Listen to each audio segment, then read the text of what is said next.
Price the lord. ಎಲ್ಲರಿಗೂ ಯೇಸು ಕ್ರಿಸ್ತನ ನಾಮದಲ್ಲಿ ನಾನು ವಂದಿಸುವನಾಗಿದ್ದೇನೆ. ಎಲ್ಲರೂ ಚೆನ್ನಾಗಿದ್ದಾರೆ ಎಂಬುದಾಗಿ ನಾನು ಭಾವಿಸ್ತೇನೆ. ದೇವರ ನಾಮಕ್ಕೆ ಮಹಿಮೆ ಉಂಟಾಗಲಿ. ಮಾರ್ಚ್ ತಿಂಗಳಿನ ಮೊದಲನೆಯ ದಿನಕ್ಕೆ, ಆ ತಿಂಗಳು ಪೂರ್ತಿಗೆ ಬೇಕಾಗಿರುವಂಥ ದೈವ ಆಲೋಚನೆಯನ್ನು, ದೈವ ವಾಕ್ಯವನ್ನು, ದೈವ ಸಂದೇಶವನ್ನು ಕರ್ತನು ನಮಗೆ ಒದಗಿಸಿದ್ದಾನೆ. Price the lord. ಆ ದೈವ ಆಲೋಚನೆಯೊಂದಿಗೆ ನಾನು ನಿಮ್ಮೊಟ್ಟಿಗೆ ಈ 3ನೇ ತಿಂಗಳಲ್ಲಿ ನಿಮ್ಮ ಮುಂದುಗಡೆ ಬಂದಿದ್ದೇನೆ. ಕರ್ತನು ಕೊಟ್ಟಂಥ ವಾಗ್ದಾನದ ವಚನವನ್ನು ನಾವು ತೆಗೆದು ಓದಿಕೊಳ್ಳೋಣ. ಕೀರ್ತನೆಗಳು 40ನೇ ಅಧ್ಯಾಯ 2ನೇ ವಚನ.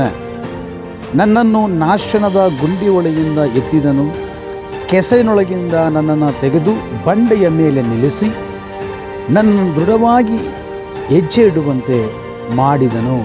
ಹಲ್ಲೆಲೂಯಾ. ದೇವರ ನಾಮಕ್ಕೆ ಸ್ತೋತ್ರವಾಗಲಿ.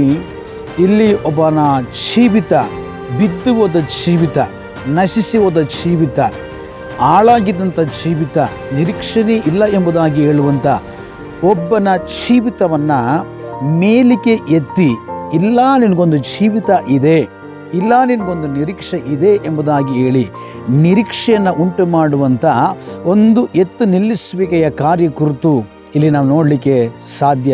ದೇವರ ಮಕ್ಕಳೇ, ಇಲ್ಲಿ ವಾಕ್ಯ ಹೇಳ್ತದೆ, ಇದು ಆತನು ನನ್ನನ್ನು ನಾಶನದ ಗುಂಡಿ ಒಳಗಿಂದ ಎತ್ತಿದನು ಎಂಬುದಾಗಿ ದೇವರ ವಾಕ್ಯ. ಬಿ ಭಾಗದಲ್ಲಿ ಹೇಳ್ತದೆ, ಕೆಸರಿನೊಳಗಿಂದ ನನ್ನನ್ನು ತೆಗೆದು ಬಂಡೆಯ ಮೇಲೆ ನನ್ನನ್ನು ನಿಲ್ಲಿಸಿ ನಾನು ದೃಢವಾಗಿ ಹೆಜ್ಜೆ ಇಡುವಂತೆ ಮಾಡಿದ್ದಾನೆ ಎಂಬುದಾಗಿ ಹೇಳಿ ದೇವರ ವಾಕ್ಯ ಹೇಳ್ತದೆ. ಕಳೆದ ತಿಂಗಳಲ್ಲಿ, ಕಳೆದ ದಿವಸಗಳಲ್ಲಿ ಯಾವ ವಿಷಯಗಳಲ್ಲಿ, ಯಾವ ಕಾರ್ಯಗಳಲ್ಲಿ ನಾವು ಹೆಜ್ಜೆ ಇಟ್ಟು ಬಿದ್ದು ಹೋಗಿದ್ದೇವೋ, ಕೆಡವಲ್ಪಟ್ಟಿದ್ದೇವೋ, ದೇವರು ಹೇಳ್ತಾ ಇದ್ದಾನೆ, ನೀನು ಅದನ್ನು ನೆನೆಸಿ ನೀನು ದುಃಖ ಪಡಬೇಡ, ಅದನ್ನು ನೆನೆಸಿ ವೇದನೆ ಪಡಬೇಡ, ಅದನ್ನು ನೆನೆಸಿ ನೀನು ಕೊರಗಬೇಡ. ಇದು ಈ ತಿಂಗಳು ನಾನು ನಿನ್ನನ್ನು ದೃಢವಾಗಿ ಹೆಜ್ಜೆ ಇಡುವಂತೆ, ಸ್ಥಿರವಾಗಿ ಹೆಜ್ಜೆ ಇಡುವಂತೆ ನಾನು ನಿನ್ನ ಜೀವಿತದಲ್ಲಿ ಅದ್ಭುತವನ್ನು ಮಾಡಿ ಸ್ಥಿರವಾದ ಹೆಜ್ಜೆಯನ್ನು ಇಡುವ ಹಾಗೆ ನಿನ್ನ ಜೀವಿತದಲ್ಲಿ ಮಾಡ್ತೇನೆ ಎಂಬುದಾಗಿ ಹೇಳಿ ಸೈನ್ಯಗಳ ಒಡೆಯನು ಆಲೋಚನೆಯನ್ನು ಒದಗಿಸ್ತಾ ಇದ್ದಾನೆ. ದೇವರ ಮಕ್ಕಳೇ, ಇದು ದೇವರು ಹೇಳ್ತಾ ಇದ್ದಾನೆ, ನಾನು ನಿನ್ನನ್ನು ದೃಢವಾಗಿ ಹೆಜ್ಜೆ ಇಟ್ಟು ನಡೆಯುವಂತೆ ನಾನು ಮಾಡ್ತೇನೆ. ಯಾವ ವಿಷಯಗಳಲ್ಲಿ ನಿಮಗೆ ದೃಢತೆ ಇಲ್ಲ, ಯಾವ ಕಾರ್ಯಗಳಲ್ಲಿ ನಿಮಗೆ ದೃಢತೆ ಇಲ್ಲ, ಎಂತೆಂಥ ವಿಷಯಗಳಲ್ಲಿ ನಿಮಗೆ ದೃಢತೆ ಇಲ್ಲ, ದೃಢತೆಯನ್ನು ಕಳ್ಕೊಂಡಿದ್ದೀರಿ, ಯಾವ ವಿಷಯಗಳಲ್ಲಿ ನೀವು ದೃಢತೆಯನ್ನು ಕಳ್ಕೊಂಡಿದ್ದೀರೋ ದೇವರು ಮತ್ತೆ ನಿಮ್ಮನ್ನು ಆ ವಿಷಯಗಳಲ್ಲಿ ದೃಢಪಡಿಸ್ಲಿಕ್ಕಾಗಿ ಹೋಗ್ತಾ ಇದ್ದಾನೆ. ಹಲ್ಲೆಲೂಯಾ. ದೇವರ ನಾಮಕ್ಕೆ ಸ್ತೋತ್ರವಾಗಲಿ. ಈ ತಿಂಗಳು ದೇವರು ನಿಮ್ಮ ಜೀವಿತದಲ್ಲಿ ನೀವು ಇಡುವಂಥ ಹೆಜ್ಜೆಗಳನ್ನು, ನೀವು ಮಾಡೋ ಕಾರ್ಯಗಳನ್ನು ದೃಢವಾಗಿ ಸ್ಥಿರವಾಗಿಡುವಂಥ ಕರ್ತನ ಮಾಡಲಿಕ್ಕಾಗಿ ಹೋಗ್ತಾ ಇದ್ದಾನೆ. ಯಾವ ವಿಷಯದಲ್ಲಿ ನೀನು ಬಿದ್ದೋಗಿದ್ಯಾ? ಪ್ರಾರ್ಥನೆ ವಿಷಯದಲ್ಲಿ ಬಿದ್ದೋಗಿದ್ಯಾ?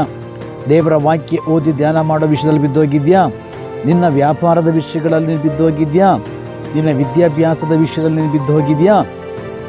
ಅಯ್ಯೋ, ನನ್ನ ವಿದ್ಯಾಭ್ಯಾಸದ ವಿಷಯದಲ್ಲಿ ನಾನು ಜಾರು ಬಿದ್ದೋಗಿದ್ದೇನೆ, ನನ್ನ ಬಿಸ್ನೆಸ್ಸಿನ ವಿಷಯಗಳಲ್ಲಿ ಎಡವಿ ನಾನು ಜಾರಿ ಬಿದ್ದೋಗಿದ್ದೇನೆ, ನಾನು ಆತ್ಮಿಕ ಜೀವಿತಗಳಲ್ಲಿ ನಾನು ಜಾರಿ ಬಿದ್ದೋಗಿದ್ದೇನೆ ಅಂತೇಳಿ ನೀನೇನಾದರೂ ಕೊರಗುತ್ತಾ ಇದ್ದರೆ, ಕಣ್ಣೀರಾಗ್ತಾ ಇದ್ದರೆ, ವೇದನೆ ಪಡ್ತಾ ಇದ್ದರೆ, ಕರ್ತನು ಹೇಳ್ತಾ ಇದ್ದಾನೆ, ಇದು ಈ ತಿಂಗಳು ನಾನು ನಿನ್ನನ್ನು ಎತ್ತಲಿಕ್ಕಾಗಿ ಹೋಗ್ತಾ ಇದ್ದಾನೆ, ನಾನು ನಿನ್ನ ಎಬ್ಬಿಸುವುದಕ್ಕಾಗಿ ಹೋಗ್ತಾ ಇದ್ದಾನೆ, ನಾನು ನಿನ್ನನ್ನು ನಿಲ್ಲಿಸುವುದಕ್ಕಾಗಿ ಹೋಗ್ತಾ ಇದ್ದಾನೆ, ದೃಢವಾಗಿ ನಿಲ್ಲಿಸುವುದಕ್ಕಾಗಿ ಹೋಗ್ತಾ ಇದ್ದಾನೆ. ಮತ್ತೆ ನೀನು ಬೀಳದಂತೆ, ಮತ್ತೆ ನೀನು ಕೆಡವಿ ಹೋಗದಂತೆ, ಸ್ಥಿರವಾಗಿ ಹೆಜ್ಜೆ ಇಡುವಂತೆ, ಏನೇ ಒಂದು ಕಾರ್ಯಗಳು ಮಾಡುವಾಗಲೂ, ಏನೇ ಒಂದು ತೀರ್ಮಾನಗಳು ಮಾಡುವಾಗಲೂ, ಏನೇ ಒಂದು ವಿಷಯಕ್ಕೋಸ್ಕರ ಮುಂದೆ ನೀವು ಕಾಲಿಡುವಾಗಲೂ ದೃಢವಾಗಿಡುವಂತೆ ನಾನು ನಿನ್ನನ್ನು, ನಿನ್ನ ಪಾದಗಳನ್ನು ಬಲಪಡಿಸಿ ನಾನು ನಿಲ್ಲಿಸಲಿಕ್ಕಾಗಿ ಹೋಗ್ತಾ ಇದ್ದೇನೆ ಎಂಬುದಾಗಿ ಹೇಳಿ ಕರ್ತನು ಹೇಳ್ತಾ ಇದ್ದಾನೆ.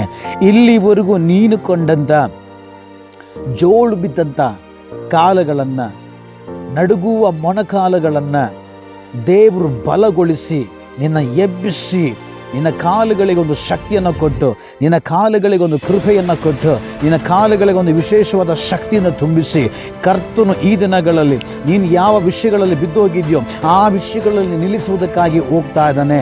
ದೇವರು ಹೇಳ್ತಾ ಇದ್ದಾರೆ, ಇವತ್ತು ನೀನು ಅರಿಕೆ ಮಾಡು, ಇವತ್ತು ನೀನು ಕೂಗಿ ಹೇಳು, ಇವತ್ತು ನೀನು ತಿಳಿಸಿಕೊಡು. ದೇವರ ಮಕ್ಕಳೇ, ನಮ್ಮೆಲ್ಲರಿಗೂ ಚೆನ್ನಾಗಿ ಗೊತ್ತು, ಇದು ಪ್ರವಾದಿಯ ಮಂಡಳಿಗಳಲ್ಲಿ ನಾವು ನೋಡ್ತೇವೆ.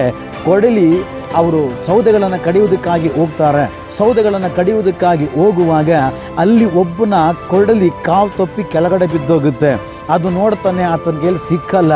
ತುಂಬ ವೇದನೆ ಉಳ್ಳವನಾಗಿ, ನಷ್ಟ ಹೊಂದಿದವನಾಗಿ, ಕಳೆದುಕೊಳ್ಳಲ್ಪಟ್ಟಂಥವನಾಗಿ, ಅಯ್ಯೋ ಇನ್ನು ಸಿಕ್ಕೋದಿಲ್ಲ ಎಂಬುದಾಗಿ ಹೇಳಿ ಅವನು ಬಯಸುವ ಸಮಯದಲ್ಲಿ ಆತನಿಗೊಂದು ಆಲೋಚನೆ ಬರುತ್ತೆ, ನಾನು ಯಾಕೆ ದೇವ ಮನುಷ್ಯನಿಗೆ ಹೇಳಬಾರ್ದು, ನಾನು ಯಾಕೆ ದೇವ ಮನುಷ್ಯನಿಗೆ ತಿಳಿಯಪಡಿಸಬಾರ್ದು ಅಂತೇಳಿ ದೇವ ಮನುಷ್ಯನ ಹತ್ರ ಹೇಳುವಾಗ ದೇವ ಮನುಷ್ಯ ಹೇಳ್ತಾ ಇದ್ದಾನೆ, ಅದು ಎಲ್ಲಿ ಬಿದ್ದಿದೆ ತೋರಿಸು ಅಂತೇಳಿ ಬಿದ್ದಿರೋ ಸ್ಥಳವನ್ನು ಕರ್ಕೊಂಡು ತೋರಿಸುವಾಗ, ಬಿದ್ದಿರುವಂಥ ಸ್ಥಳದಲ್ಲಿ ತೆಗೆದುಕೊಂಡು ಹೋಗಿ ತೋರಿಸುವಾಗ ಆತನು ಹೇಳ್ತಾನೆ, ನೋಡಿ ಸ್ವಾಮಿ, ಇದೇ ಜಾಗದಲ್ಲಿ ನಷ್ಟ ಆಗಿದೆ, ಇದೇ ಜಾಗದಲ್ಲಿ ಬಿದ್ದೋಗಿದೆ. ದೇವರು ಹೇಳ್ತಾ ಇದ್ದಾರೆ, ಯಾವ ಜಾಗದಲ್ಲಿ ನಷ್ಟಪಡಿಸ್ಕೊಂಡಿದೆ, ಕಳ್ಕೊಂಡಿದ್ಯೋ, ಎಡವಿ ಬಿದ್ದಿದೆಯೋ ಆ ಜಾಗ ತೋರಿಸ್ಕೊಡು, ಅದನ್ನು ಅರಿಕೆ ಮಾಡು. ಇದೇ ಜಾಗದಲ್ಲಿ ಇಂಥ ಕಾರ್ಯಗಳಲ್ಲಿ, ಇಂಥ ವಿಷಯಗಳಲ್ಲಿ ಈ ರೀತಿಯಲ್ಲಿ ನಾನು ಬಿದ್ದೋಗಿದ್ದೇನೆ ಅಂತೇಳಿ ನೀನು ತೋರಿಸ್ಕೊಡುವಾಗ ನನ್ನ ದೇವರು ಮತ್ತೆ ಸಿಕ್ಕುವ ಹಾಗೆ ಮಾಡ್ತಾರೆ. ಇದು ಆ ಮನುಷ್ಯನು ಆತನು ಹೇಳ್ತಾ ಇದ್ದಾನೆ, ಕೊಡಲಿ ಕಾವು ತಪ್ಪಿ ಬಿದ್ದು ಹೋಗಿದೆ. ಹಲ್ಲೆಲೂಯ.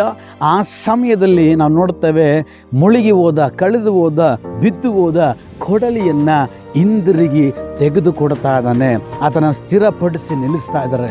ಈ ದಿನಗಳಲ್ಲಿ ನಿಮ್ಮನ್ನು ದೇವರು ಬಲಪಡಿಸಿ, ಸ್ಥಿರಪಡಿಸಿ, ಕಳೆದುಕೊಂಡಿರೋದನ್ನು ಹಿಂದಿರುಗಿ ಕೊಟ್ಟು ಈ ತಿಂಗಳು ದೃಢವಾಗಿ ದೃಢವಾಗಿ ಹೆಜ್ಜೆ ಇಟ್ಟು ಜೀವಿಸುವಂತೆ ಕರ್ತನು ಕೃಪೆ ಮಾಡಲಿ. ಆಮೇಲೆ ನಮ್ಮೆಲ್ಲರನ್ನು ದೇವರು ಬಲಪಡಿಸಲಿ. ನಾವೆಲ್ಲರ ಕಣ್ಣುಗಳ ಮುಚ್ಚಿನ ಪ್ರಾರ್ಥನೆ ಮಾಡೋಣ.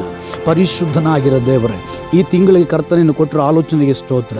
ಮಕ್ಕಳ ಜೀವಿತವನ್ನು ಎತ್ತು ನಿಲ್ಲಿಸಿರಿ, ಕಾಲುಗಳನ್ನ ಬಲಪಡಿಸಿರಿ. ಮಹಿಮೆ ನಿಮಗೆ ಯೇಸುವಿನ ನಾಮದಲ್ಲಿ ಬೇಡಿ ಹೊಂದಿಕೊಂಡಿದ್ದೇವೆ ತಂದೆಯೇ. Amen. God bless you. Praise lord.